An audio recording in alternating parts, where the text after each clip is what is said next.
was aware of that. I just don't put that on because I think it would disturb people who are speaking. So, but I keep an eye on the board. So I try to keep an eye on who has their hand up. I don't So, think anybody else can hear it except the person who has that turned on. oh, well, that's why I don't have it turned on because I don't want everybody to hear that too. Oh, no, I Because I'm don't the think host. anybody else would hear it if you had it turned on. Anyway, it helps me. Very good. All right. So it's time now for Zoma. And let's see. And thank you for that for being here, Zoma. Science of Mind and Other Teachings with A Course in Miracles. I'm turning this mic over to you, Zoma Gonzalez. This mic is Zoma with a Z, with a Z, with a Z. There you go, Miss Zoma. Wherever I be, there's always a Z. Good morning. It's a thankful Thursday. A thankful Thursday to each and every only one of us. Thank you for being here, Dublin. Lori, Lindy, good to see you. Mickey, Sharon, mwah, and whoever's on the iPhone. I don't know. Glad you're here. Oh, so, um, Michelle, how's that? Good to see you. Oh, you're muted. What'd you say? I just want to say I'm here, but I'm going to go on and take my picture off but I'm listening and I love y'all. Thank you. Thank Okay. you. Glad you're here. If I had looked in the mirror first, I would have turned my picture off too. But I'm going with it. I was flying around the house at 9:20, realizing I wasn't ready. I mean, really wasn't ready, as in clothing wise. I'm upstairs and I turned around and I asked Alexa what time it was, and she said it was 9:31. I'm like, no, no, no, it can't be 9:31. It can't be. So I come downstairs, and fortunately, there was an exchange between Mickey and Lynn. I'm like, okay, good, good, good. I have a minute.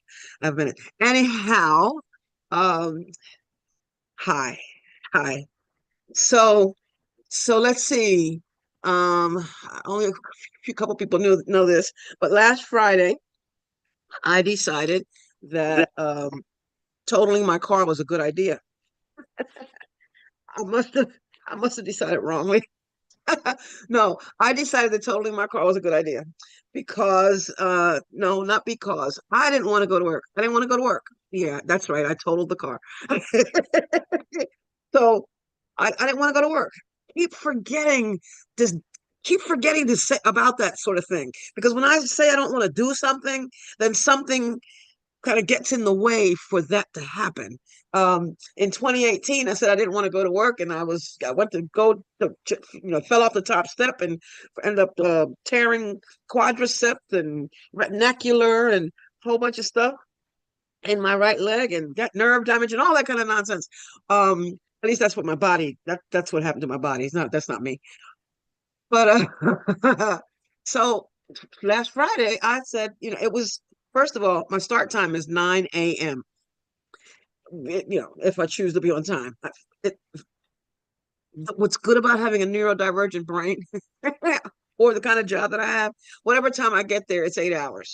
Whatever time I get there. So um oh, would you chuckle with me a little? This belongs to my doggy, but that's where he is. See his head right there? His head is under it. Yeah, that's what Lovable does. He tends to go under. Anyway, I had to share that. So anyway, so it was after 11. It was pushing 12 o'clock. I finally said, you know what? I'm going in. But there was that nagging something. Oh, I really don't want to go. I really don't want to go. So I was just about to get off at the exit. Was literally 8 minutes from where I was supposed to be. And a police officer had pulled the car over on the expressway. And I decided to look, thinking and telling myself, why they got pulled over. I knew why, because, that a lot of times some cars would decide to go in the right lane when they're not supposed in the right lane. That's like the police lane, and they're not supposed to. And so I'm telling myself the story, and I'm looking and I'm smiling because they got caught. I kind of looked up. I looked, and in that split second, whew, airbag deployed. I was like, what is this? And then, oh, it didn't, I didn't know. At the moment, in that moment, I had no idea. Airbag deployed. It's a red smoke. It's red, at least in my car, in that car. So red smoke comes out, and Lovable, my baby boy, he was with me, and he didn't like that smell. So he jumps. He's shaking like a leaf. He jumps out of the front seat, goes in the back, and behind me, behind the seat on the driver's side. He goes behind me for a bit. Then the police officer comes, and I open the passenger window. Lovable doesn't like the fact that there's somebody talking to me. So he comes back up. He's shaking. He comes back up. I put him, no, I didn't put him anywhere. I went to set him in the seat. He goes and sits between the driver, between my door and me. So it was really about me protecting him. He was shaking like a leaf, poor baby. And so was I. I couldn't. So you all know I'm a crybaby, right? But the tears didn't come right away. They didn't. I was gasping and didn't realize it. And the police officer said, breathe, breathe, breathe. And I'm looking at her like, what are you saying? Oh, I'm not breathing. I can't even hear you because I'm thinking, I can't even hear you because I can't breathe. Okay, so all that. So the gentleman in the car that was in the car that I hit, he's okay. His bumper is hanging off. I mean, my car, I could see my hood. I never did at that time. I didn't even look at the front of the car. Never got out the car, except to get in the next police car because they had to tow my car away. Lovable's okay. I'm okay. I had a stress headache. It was nothing physical. I didn't hit anything as far as I can remember. I didn't hit anything. It was quite the experience. And that night, every time I, drifted off to sleep, I would cry. The exact same thing. I was reliving it. I'm like, oh, look at how that works. Look at how the mind works. So the second day, the day after, um, I dreamt that I was a passenger in the back seat of somebody's car, and they crashed, and they crashed, and I actually said in the dream, "Oh, you got to be kidding me!" Right? So from that point on, I was telling myself in conjunction with what the lessons are, okay, I need to see this differently. I really, really need to see this differently. And gradually started seeing it differently. So at Centers for Spiritual Living, we tend to say that things happen with ease and grace. Most of you have heard that. With ease and grace, ease and grace. Well, the woman who helped me at State Farm, her name is Breezy. Breezy. Her name is actually Breezy. It's not spelled like it sounds, but so it has an S in it. But anyway, spelled Breezy. So I'm calling her Breeze. And I'm thinking, oh, this, it's a breeze. It's a breeze. And then the woman that helped me at Enterprise, her name was Grace. So things for me, right? Things for me have been happening with breeze and grace. Breeze and grace. And I'm calling it the breeze of ease, or the ease of breeze, something. With breeze and grace. I'm freaking out because I have to have the title in order for them to give me whatever, what money that they feel that the car is still worth, and all that. And I'm like, the title, I don't know anything about it. So those of you that know, how, things are in disarray. My belongings are in disarray, which means that, chaotic thinking, chaotic, so it says. So I'm not going to argue that right now. So I'm on the phone. I was on the phone calling. I got a second mortgage on my house, and they decided to put the car in there with it. So they pay off the car. I uh and the title is somewhere. Okay, I'm thinking they're telling me I need the title, so I'm calling, them Rocket Mortgage. Listen, I need the title of my car. After an hour of just trying to get someone to get a number where someone would answer, not that I was on hold for an hour, but finding a phone number where someone would answer the phone. An hour. All right. And he says, "Oh, no, we don't have the title. That would be at the Secretary of State." The what? I had that moment. What? Secretary of State? Where is that?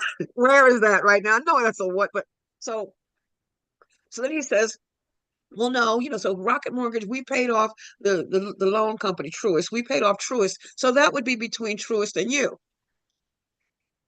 I said, so that means there's a possibility that I might have the title? He says, well, that's possible. Get off the phone with him. And I exhale. I inhale, thinking Secretary of State, no, no, no, no, no. This is happening for me with Breeze and Grace. I said that. I'm sitting right here. And I exhaled and I closed my eyes.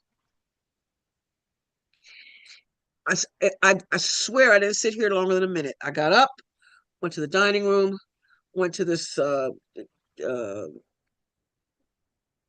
pouch that I have, reached in the pouch, pulled out an envelope from Truist with the title there. I had all along. I had the title. I didn't. Okay. So that I'll get to that because I have to send that off to the company. Blah blah blah. Meanwhile, I need a car.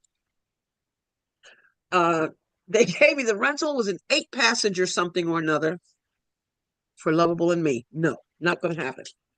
It was good for the snow because we got quite a bit of snow, and so it was good for that. I had to go down to where my car was and take the contents out my car. My air compressor wasn't there. Somebody took my air compressor. Which is funny because I was looking at an advertisement for this Air Moto thing, which you don't have to plug into the what do they call it? They don't call it a cigarette lighter anymore. What do they call it these days? Whatever that is, the electrical socket. I don't have to. You don't have to do that. So I've been looking at something. Man, I really would. I said, but there's no need for me to get this because I have. And they don't. Now I don't have. They took that. So I'm going to get an Air Moto. And so that worked out fine. It worked out. I got the stuff out my car. It was raining. It was one of those days. I didn't take Lovable with me because he doesn't like the rain at all. He doesn't mind the snow, but he does not like rain. Sure, I found my dog on the street. He was walking. He found me on the street, walking down the street. He was wet and cold and all that. On the 13th of June, somebody had thrown water on him, and he was every bit of 10 pounds, and he was just rib cage and spinal column, and I took him to the SPCA, and that's how he became mine. But so apparently he spent some days in the rain. He does not like the rain. Anyway, so um, yes, day before yesterday, I went back and I traded the car in for something else, which I like actually. I really do like it. But I was thinking, so I'm in this car and I've got my doggy with me, and the car that I had, it was the Hyundai Elantra SEL, which is a sports vehicle. I don't know why it's supposed to be a sport vehicle, but anyway, it has this piece between the driver's seat and the passenger. There's a driver's seat, yeah, and the passenger seat. There's after the console. There's there's this just piece, and my doggy would rest his head there and go to sleep. That's where he would rest when we're driving. He's seat belted, but he's resting his head there. And he's in this car and he can't figure out how to rest. And I'm looking at my baby boy. I said, listen, and I said, man, I sure wish I could get another Elantra so that I could do this. I go online yesterday. Now I have an appointment today at 1 o'clock to go see some cars at one of the enterprise sales places, but I don't. That's not where my energy is right now. I have another appointment on Saturday to go to a place because I saw a car, a 22. My car was a 21. It's a 22. It has 14,000 less miles than mine did, and it's a pretty color, and it's in the price range that is just I have a good amount to put down. And based on what the insurance company said they were going to give me, I could literally go and pay the car off. So I'm excited about this car I'm going to go see on Saturday. The only thing about it is that the rear camera isn't working. It was a recall. So that's going to be free. It's going to be time, but that'll be free. But that's what's got me excited right now, that car. So that's my story. Things have been happening with the breeze of ease and grace. The breeze of ease and grace. still a little shaky when I'm driving, you know. I mean, every now and then I just pause and tense up, and then I tell myself, all right, Zoma, look at this differently. Just look at those two lessons about seeing, well, basically about seeing things differently has been so wonderful. Just those words. All right, look at it differently, Zoma. All right, how are you seeing this, Zoma? Okay, what are you feeling, Zoma? What are you thinking? All right, what are you thinking? Okay, stop, stop, stop, stop, stop, stop. Um, See it differently. How can you see this differently? You want to feel better. You want to feel better. You have to think differently. All that. And it just works. And I just love it. Good morning, Gloria. It just works. This is a course in mind training, we're reminded. And I guess I should put some slides up since I'm talking so much. Um and it's a course in mind training, and it's important that we remember that. Let me get rid of this slide. I don't know why that slide is there. Move this slide somewhere else out of the way. Go up here. Too far. Hit the slideshow from current slide. Okay. And then come share with you so you can see all of what I'm just talking about. Share screen 2. All right, there we go. Okay. So, a course in mind training. We're just talking about, just the importance of realizing that we should daily train our thoughts to recognize the spirit in everything we do, say, or think all the time. A friend of mine yesterday, we're talking, and she was telling me that she's having trouble focusing. Well, what do you mean? So she's telling me about the situation, and what she's focused on is not what she wants to be focused on. And so we talked about that. I said, I said, so remember where your God is. Remember where your God is. God is right where you are. It's not down the street. It has nothing to do with that other person. None of that. I said, and focus on what you want. What do you want? What do you want? What do you want? And I, and the course, says that everything that we do comes from what we think. I think I'm using that today.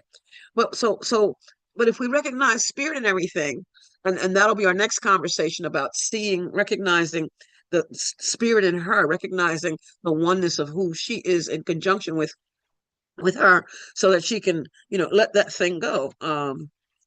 We'll get to that though.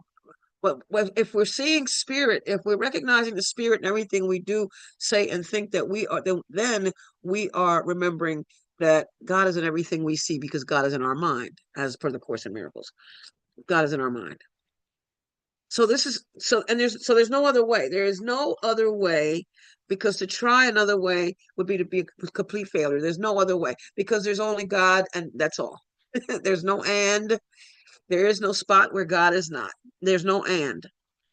We're reminded that this is a course in mind training. It's mind training. It's mind training. And that's the whole thing. It's not about the thing out there. It's about the mind training. It's about my mind. And that all learning involves attention and study at some level, because an untrained mind can accomplish nothing. Chaotic thinking leads to a chaotic life.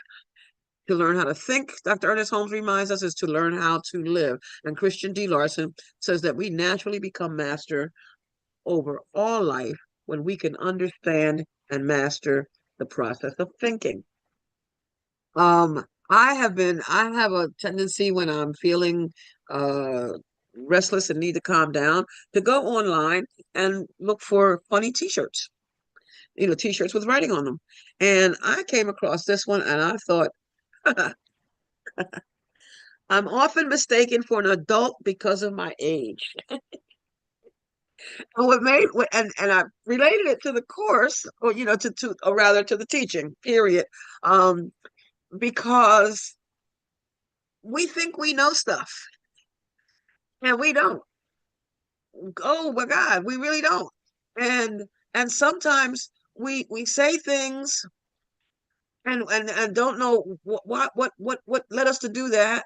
Or we think things. That's really how it starts. We think things that make absolutely no sense after we process it. Makes no sense. Sometimes we're mistaken for adults because of our age. We are adult children. We are children who became adults. Um, you'll never hear me say I'm grown.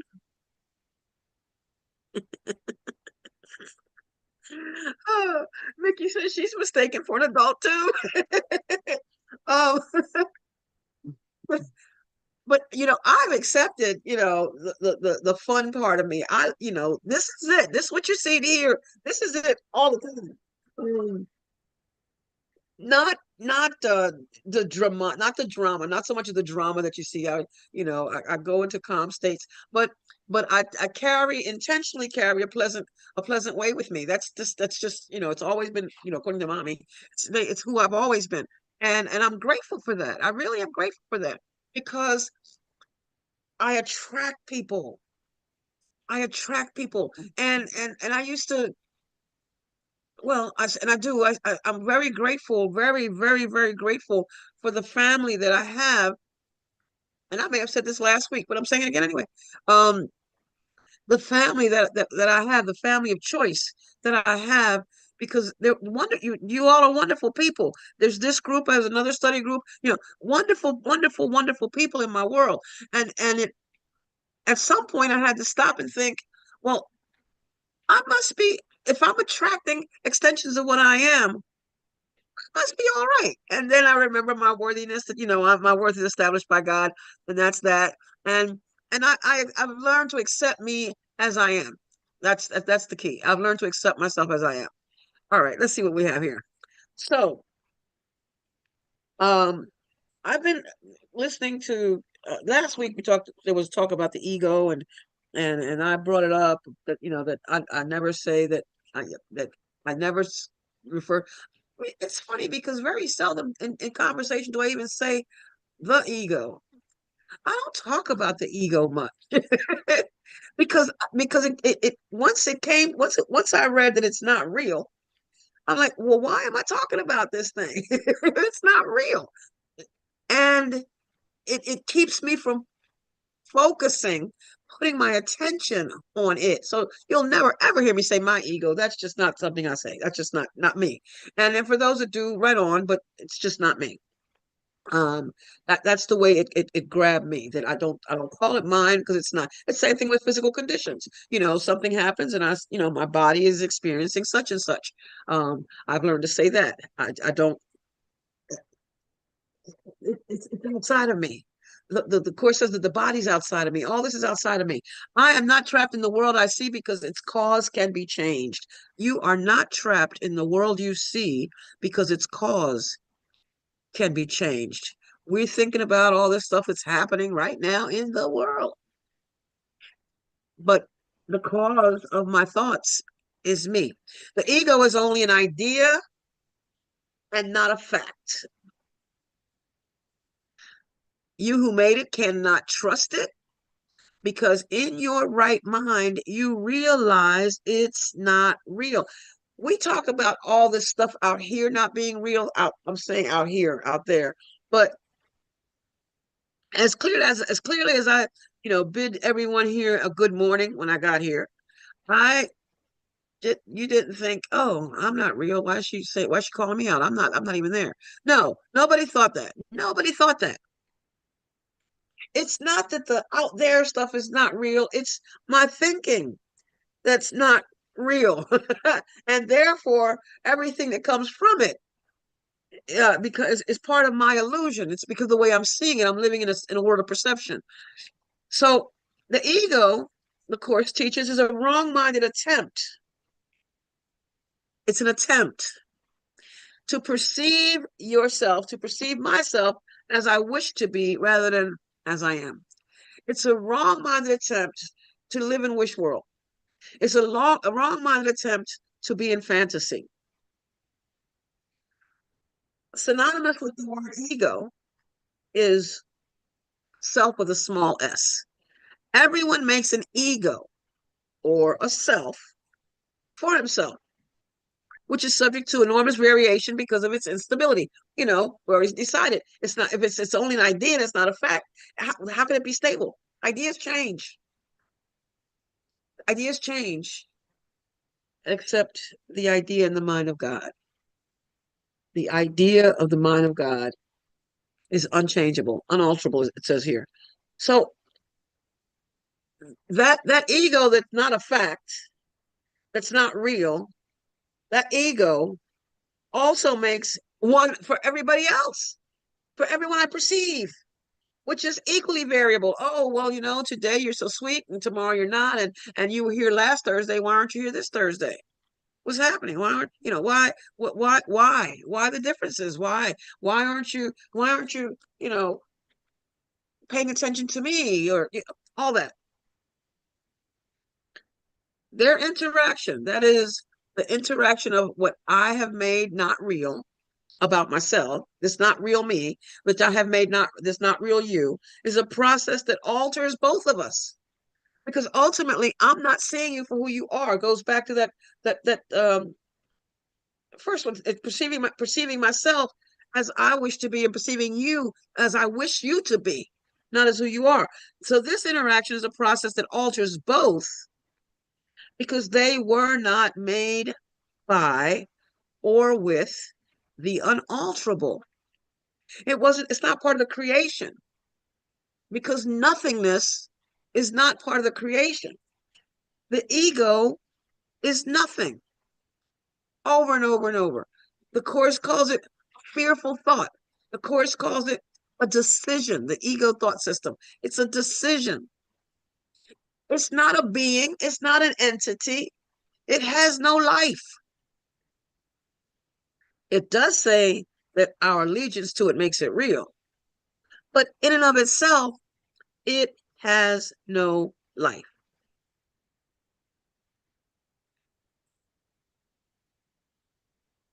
Let me see here. That's going the wrong way.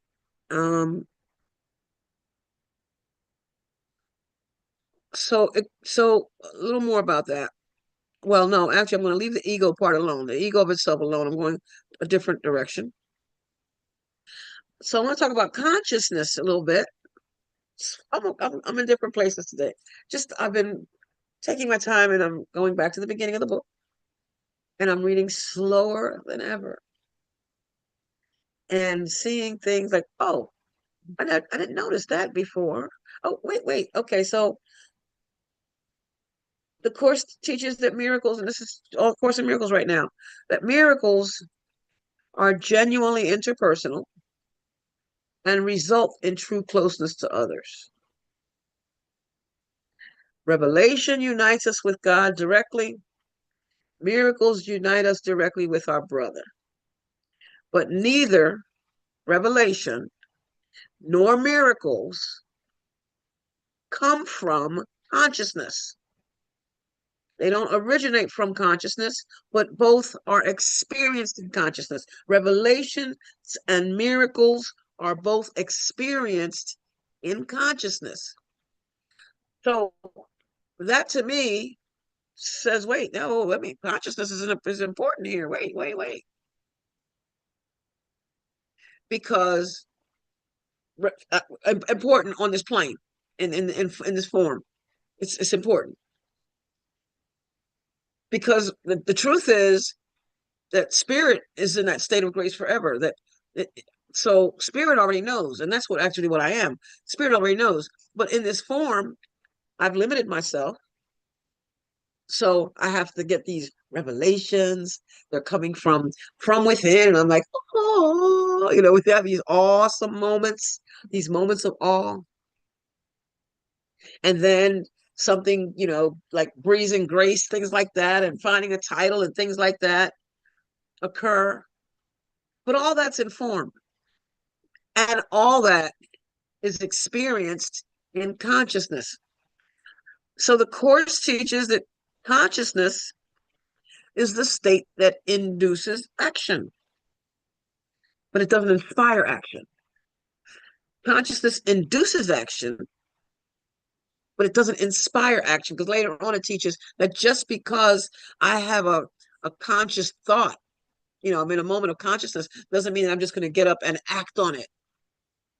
Doesn't mean that at all. When the gentleman mentioned the title and I got off the phone, I sat for a good minute, and I got got a revelation. I got a revelation,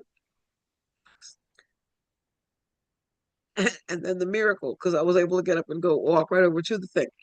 But I didn't jump up right away. So being conscious of it, and it was him telling me that it was possible that I might have the title that even gave that any energy. I didn't think about me having the title. So it took that. Consciousness is the state that induces action, though it doesn't inspire it. In this case, the inspiration came from what the gentleman said to me. Because, see, I have to remember that God speaks through everything. God speaks through me. It's the same God in me.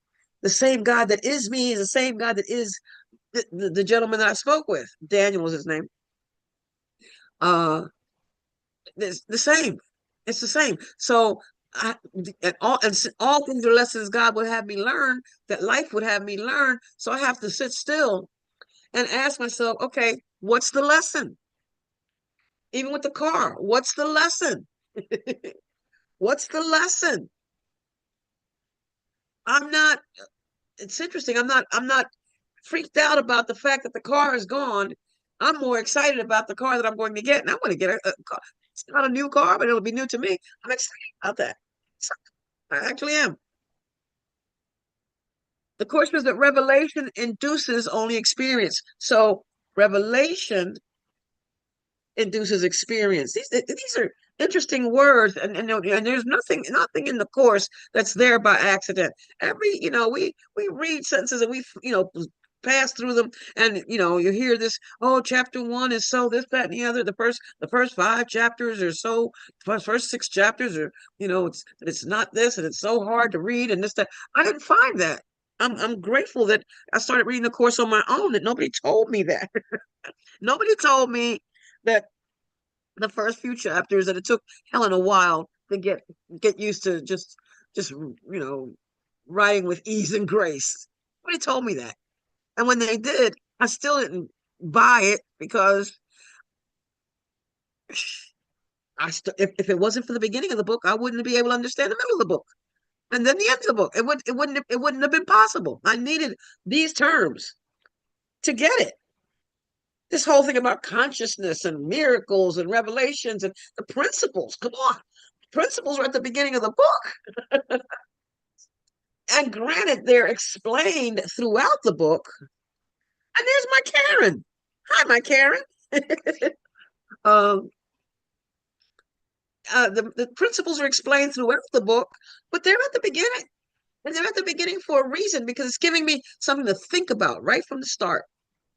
Something to think about. Oh, what does that mean? No order of difficulty. What does that mean that miracles that miracles as such don't matter? That miracles don't matter. One of the principles says that miracles don't matter. What matters is the source. And that's the key, to remember the source. It's always about the source. It's always about the Father. The Father and I are one. So revelation induces experience. And miracles induce action. So consciousness induces action. Miracles induce action. Now, I had a moment, separate now, but I had a moment where I thought, so wait, are consciousness and miracles synonymous? No, because it says that miracles do not originate from consciousness. They're not the same. They both induce action, but they're not the same. Revelation and miracles are both experienced in consciousness. So consciousness is important. It's necessary. And then I come across these passages, and I'm going to stop talking about consciousness. Glorian has her hand up, Zulma. Oh, yes, Glorian, by all means. Hi. Hi, good morning, everyone. This is really so profound. Could you go back to the other slide? Sure can. really glad you brought this up because this is really important. And when he talks about miracles here, he's talking about the experience of love, genuinely interpersonal and result in true closeness to others. That means the reality of what they are, not a body, but what we behold beyond that concept, which is life, which is eternal life. Yes. Revelation unites you directly with God. In Revelation, we're recognizing I and the Father are one. I am oneself united to with my Creator. That is an experience. It's not about thought. That's what knowledge is. Miracles unite you directly with your brother. That shift from fear to love, the acceptance of it, neither emanates or originates from consciousness, but both are experienced there. The important thing about consciousness, at least for me, the way it comes to me is the Course uses consciousness with the small c. Infinite Way uses it Christ consciousness. So I usually make that discernment of it. But neither emanates or originates from consciousness, but both are experienced there because spirit is the activating agent of mind. Spirit is what I am. So consciousness then is an aspect of mind. When we use consciousness with the small c, in my practice, we're recognizing that we're coming from the false mind. But when we're in that Christ consciousness, then we've aligned our mind with truth. So is the state that induces action, though it does not inspire it. But what we identify with is where the action comes. Either we're making this fear or we're projecting the love, we're extending the love of God, because the ego makes and separates and projects. But when we're in the Christ consciousness, it extends the love of God that we've accepted. So he says here, though it does not inspire it. What the idea is that everything starts as an idea. Everything starts as an idea. And then we make that choice of what we're going to accept, the false idea or the true perception of what I am. And revelation induces only experience, which means the extension of love. Miracles, on the other hand, induce action. So when we move into revelation, we are experiencing the love of God that I am in the holy instant, that spirit as we were created. Then beyond what we seemingly see reflected back at us is that love. It's love looking on love. Miracles that shift from fear to love is the change of mind that induces action. So the action then is the extension of love itself. Thank you. I love when you read this, and it was just a beautiful clarification for me. So thank you. And thank you for clarifying the clarification. Thank you. That's exactly. Thank you so much. Um, so I want to say a little bit more about consciousness. I think I am. Let's see. Wrong slide. Come on. There we go. All right. So the Course refers to consciousness as the level of perception. Consciousness is the level of perception. It was the first split introduced into the mind after the separation, making the mind a perceiver rather than a creator. And of course, that's mind with a small m. And that would be consciousness with that small c that Gloria is talking about. Because at this point, I'm not recognizing the allness, the oneness. I'm not recognizing that. I'm splitting the me from the you. It's me and you. It's as the Course continues, it's God or me. God and me, as opposed to God is me. I am that I am that I am that I am the I am. But that's split. All of a sudden, there's this thing and that thing, and it's separate. And the beauty of the rose, is the petals, is individual petals on the rose, and all that. So for that reason, the Course refers to consciousness as the domain of the ego. It's the place where the ego lives. Now, remember, the ego's not real. It's the place where it lives. But that doesn't necessarily mean that all of consciousness is the ego. And here's why. And this is the passage that made me say, wow, The calm being of God's kingdom. The calm being of God's kingdom. The Course says that we live in God, we move it, that we have our being in God. The calm being of God's kingdom, which in your sane mind is perfectly conscious. There's that word conscious again. The calm being is perfectly conscious. The calm being of God's kingdom, which is me. The kingdom of God is me. The calm being of me, which in my sane mind is perfectly conscious, is ruthlessly banished from the part of the mind the ego rules. There's no place for the ego there. Nothing. There's no place for it, because in that calm being, in my sane mind, I recognize the peace. I recognize the joy. I recognize the oneness. Let me just use that word. I recognize the oneness, because the oneness doesn't always present itself as peaceful. I hit that car. When my car hit that car, those cars being one did not represent did not represent peace in that moment. It does now. It does now. But again, all things are lessons God would have me learn, and I don't know what anything is for. So it was coming. It was just coming. And here again, meaningful seeking is consciously undertaken. Because now the sentences before this in the Course talking about, about seeking and finding.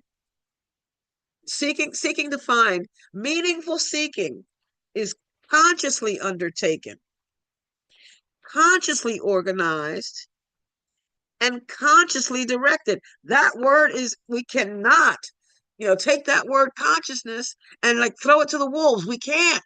We need it. The goal must be formulated clearly and kept in mind. Of course, what for? We have to have a sense of direct. Why am I here right now? Why am I, sitting here at my computer on Zoom, having a conversation, a discussion with you all? Why? What for? That question that always has to be asked. It's for my learning.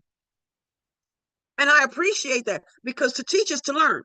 What you teach, what you learn, what you teach is what you learn. Because I'm listening to me too. I appreciate that you are, but I am listening to me. I'm here to hear me.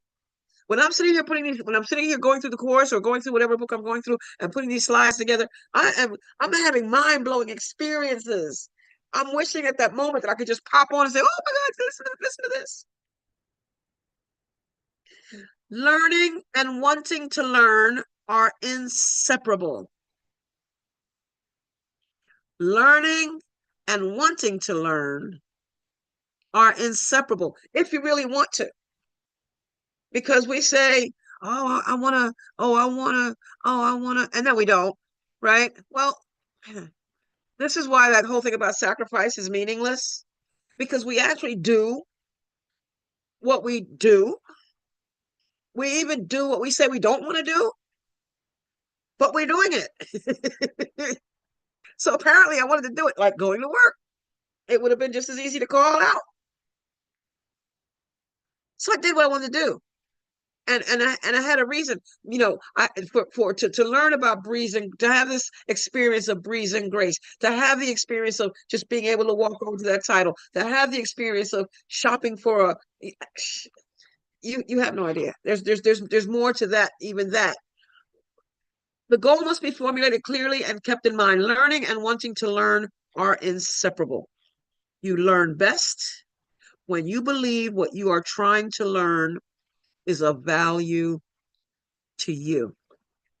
That just made me think of the fact that in 11th grade, I had to go to summer school for history. I never liked, I couldn't understand why. Oh my God, why? And then last year I was introduced to a book that I was able to relate to of history, and I read it and ate it up. Book of history. And it's, Karen's hands up. Go ahead, my love.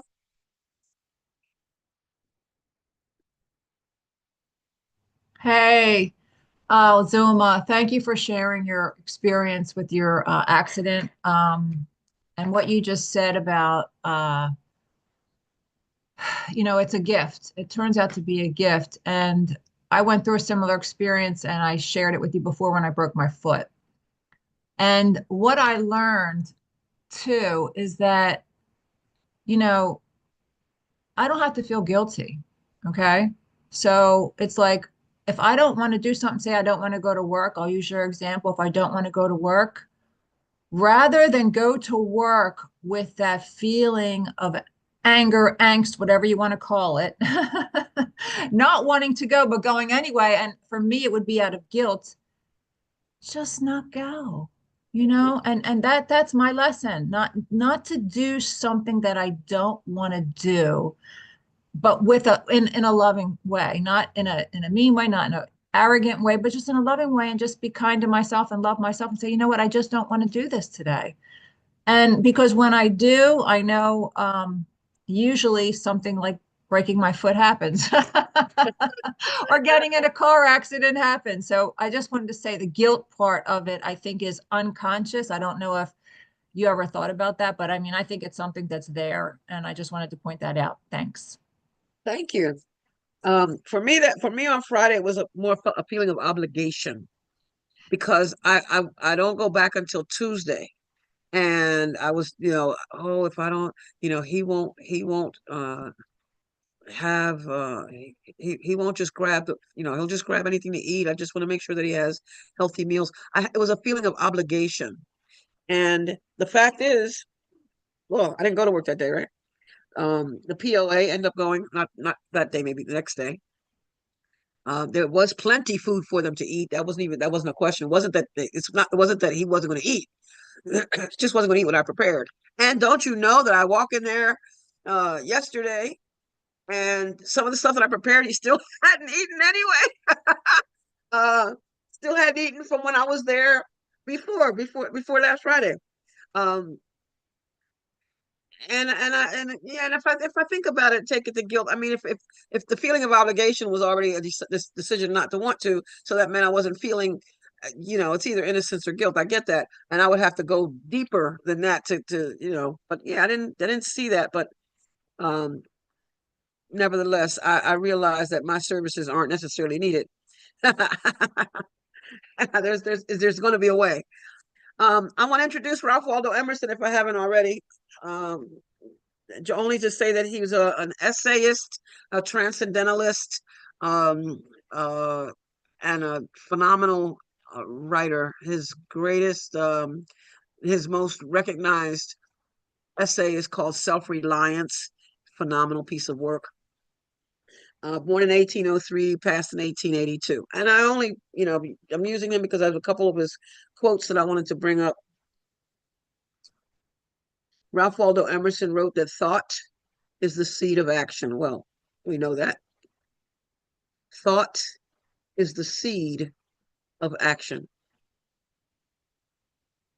The Course teaches that what we do comes from what we think. There are no idle thoughts. That all thinking, all of it, produces form at some level. And I heard someone say, well, only only the conscious thoughts. That's not true. All thinking produces form at some level. Even if I think, oh, I should have ice cream for breakfast, and then rethink that. No, maybe I do better having the oatmeal or some sausage and eggs or whatever. Then there's that moment of feeling guilty for even thinking that way, or calling myself, dumb or childish for thinking eating ice cream for breakfast. It's producing something. It's producing something. I'm actually, there's always a follow-up, because all thought produces form at some level. There's the thought, there's the feeling, there's the behavior. There's the thought, there's the feeling, and there's the behavior. And a lot of people think that there's the feeling and then the thought. However that goes, the course taught me thought first, and and religious science, science of mind, also teaches it thought first. Otherwise, it wouldn't be called mind, right? Um, but the thought that you think a thought, you feel something as a result of that thought, and then something is going to occur, even if it's blood pressure goes up, you stumble over something, break your foot, have a car accident, whatever. There are no idle thoughts. The course teaches that you are responsible for what you think, because it is only at this level that you can exercise choice. The sentence before that says that you think that you're not responsible for what you think. You think you're responsible for what you do, but not for what you think. And then it says you're responsible for what you think, because it's only at this level that you can exercise choice. What you do comes from what you think. These are some of my favorites. But anyway, and Emerson said, the only person you are destined to become is the person you decide to be. The only person, I know someone whose father is an alcoholic, and the mother, a lot of the decisions that she makes, it seems that seems that her mental capabilities are not adult enough. That's the best way I could say it. And their child asked me years ago, am I going to be like them? And I said, do you want to be? That was the best answer. Do you want to be? No. Well, then no. You get to decide. You get to decide. And here the course reminds us, every response you make, this is one of my favorite, this one I have in a frame upstairs. Every response you make is determined by what you think you are. Oh boy. If I think I'm spirit, if I think I'm God in form, if I'm remembering who walks beside me, with me, in me, for me, through me, as me, then no matter what, I'm going to accept it. I'm going to accept whatever comes to be, whatever comes to pass in the moment. I'm going to accept it. And if not, I'm going to reject it. But every response you make is determined by what you think you are. And what you want to be is what you think you are. Now, that part of the quote had me going for a while, and I'm not going to be able to, I'm going to come back to that maybe next week, because that's an important part of this quote. I used to go from the first part right to the next verse. What you want to be is what you think you are. And that's because in the moment, this is where I am. If right now I'm thinking, oh, I am, oh, I don't know. Okay, I have no examples right now. I have no examples. It's too close to my time. But the fact that I'm thinking about it, because everything starts as a thought, everything is created twice, that's the way I hear it say. It starts with a thought and then it produces form. Starts with a thought and produces form. So what I want to be in thought is what I think I am. What I want to be in form is what I think I am in thought. At the moment, anyway, I could say I want to be a violinist. And when I say it in my mind, I'm seeing myself playing a violin in that moment. Now I may never pick up the violin, because as we learned earlier, just because you have a thought doesn't necessarily induce action. But this part, what you want to be then must determine every response you make. What you want to be. If I want to be a violinist, then I have to go take violin lessons. Simple. And the focus, back to that question, what for? What for? What for? What do I want to come of this? I have this idea. What do I want to come of it? I have this thought. What do I want to come of it? I have this feeling. What do I want to come of it? And if it's not what I want, then I get to change it. Thank you, God, that I get to change it. You respond to what you perceive, and as you perceive, so shall you behave. And if I'm perceiving that, things aren't good, and the world is awful, and now that things are, that this person is whatever, and I think I have to worry, and I feel so bad for those people, and I feel so bad for myself, and that's all my perception. First of all, I'm given the moment. I've given I've given this present moment, that could be a peaceful one if I wanted it to be, away to my illusions, my perceptions, which are deceptions. Perceptions are deceptions. Oh, I have to write that down. Perceptions are deceptions. Can be deceptive. You respond to what you perceive. And as you perceive, so shall you behave. Every response you make to everything you perceive is up to you, because your mind determines your perception of it. It's me, as Regis always said, it's me, oh Lord, standing in the need of prayer. And quickly, last one. Emerson said, if you would lift me, you must be on higher ground. If you would liberate me, you must be free. If you would correct my false view of facts, hold up to me the same facts in the true order of thought, and I cannot go back from the new conviction. This is us saving each other. This is it. The course, and this is my last slide. You who are now the bringer of salvation have the function of bringing light to darkness. The darkness in you has been brought to light. Carry it back to darkness from the holy instant to which you brought it. So I'm recognizing that if I want to lift my brother, I want to lift him, I have to be lifted. I can't, it's not to correct, to punish, to none of that. It's so that we can go hand in hand where we're supposed to go. So we can go hand in hand and live heaven, so that we can go hand in hand and be in peace. And with that, I am going to give up the mic. A good day, family. Thank you so much, Zulma Gonzalez.